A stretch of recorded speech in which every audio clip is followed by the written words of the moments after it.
Hello, welcome to Lemon Series, where we talk anything and everything entertainment. I'm, of course, the Lemon himself, Zeke Lemon, and this is my review for episode 10 of Andor, One Way Out. Man, this episode did something to me, guys. I ain't gonna lie to you. Like, it did something to me. Like, I'm gonna need a beer after this episode. But before we get into that, let's get some house cleaning out of the way. First of all, that tail right there, that's my dog, Crash. You wanna say hi, Crash? He does not. He wants to be alone. And you're going to need to hit that subscribe button as I'm trying to grow into my YouTube career, and you can help me out by just hitting that subscribe button. Also, leave a comment below and let me know what you thought of Andor episode 10. What you think about the show overall? My engagement for the show is not as active for other shows, and that makes me sad because this is a really good show. And also, leave a like. It helps out with the algorithm, which helps get more people to watch and hopefully get them to subscribe. So, if you could do that, that would be a huge help. Now, with all that out of the way, let's get into business. And let's talk about episode 10 of Andor. So, I'm going to leave the main stuff for the end because I kind of fluffed on my last one where I kind of saved the big stuff that was like really, really good in the middle. The Mod Mothra stuff, we'll get that out of the way. All she had was the one conversation with the guy that they were talking about last week. And they were just blatantly trying to just, hey, trying to make a charity event. And she was just like, no, I want to pay because I don't want to owe you anything, which is really smart because I definitely would have done that. I would have been like, oh, cool, you don't want to pay me, you just want to have this event, cool, let's do it. Like, I'm a dumbass, so that just goes to show like how easy it is to corrupt me, because she was like, yeah, no, I don't want to owe you anything, so tell me what you want as your fare of the deal, or accept my money. And he goes, I have a son, he's 14.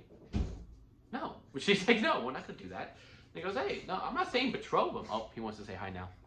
Say hi, Crash. Say hi. He's cute. And he goes, no, just have a meet, and they're both attractive, and they have money. He'll take us to court. He'll take us to court. She's like, no, get out. Good scene overall. Again, it's not the main thing we're going to take away from this, but TBD on that. Then we also have the Bill Skarsgård stuff. That stuff was fine too. I loved the speech at the end where he's like, no, you can't quit. Where he's basically telling him, look, you have a lot on the line too, so do I. Like, it was an absolutely phenomenal speech that I am not even going to try to to replicate at all. You just need to go out. If for some reason that you are watching this without watching the episode, you need to watch it. You need to watch it. Now let's get to the main stuff, the prison break. Let's get to the prison break because this is all I really want to talk about. It was just, last week I was scrambling between my words. Like, I got so amped for this prison break when he's like, no more than 12. I was like, oh yeah, here we go. And we get started, and he's like going back and forth on it too. Like, dude, what are we gonna do? Like, you don't even have a plan. Like, yes, we do. We do have a plan. We just need to go follow through with it. They can't beat us. They can't. Like, there's 5,000 against 12. We're gonna win. Like, and when they go back in, and they're like, dude, what happened? He goes, dude, no, they killed everyone on level 2, 100, because they just send people to other prisons. I thought, and again, this is me being a dumbass again. Last week they were saying, like, when someone's time is up, they just send them to another floor. No, they just sent them to another prison, but for some reason they just sent them back to the same prison.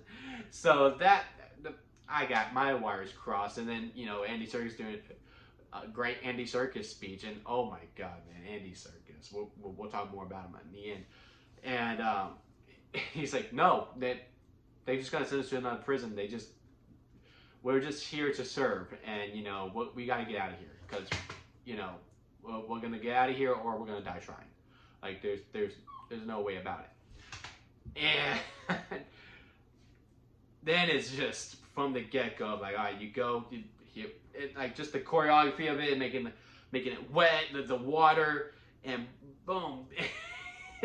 Just everything was just on another level, and it was just pure anxiety and just action and excitement driven through the whole entire way.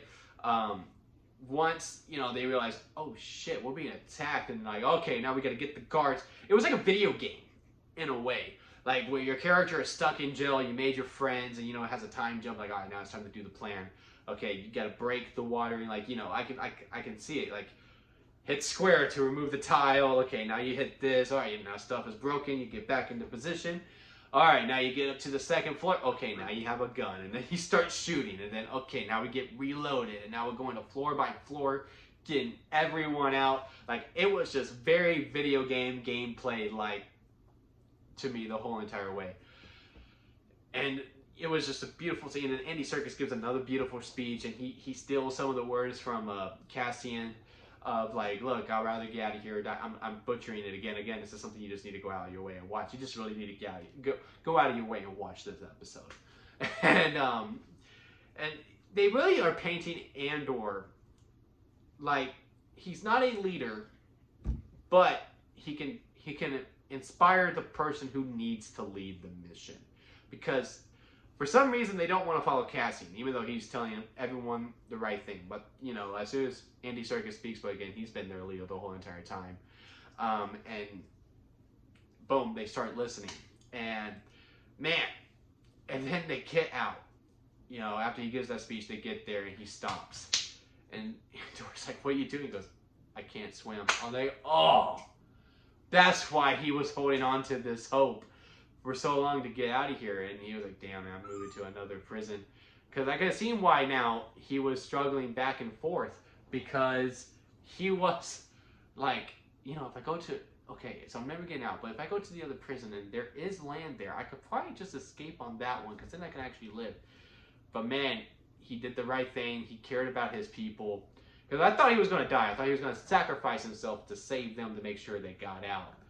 But I almost appreciate this choice more, because like, there's no way you're going to have Andy Serkis for a whole entire show, because where the hell is he in Rogue One?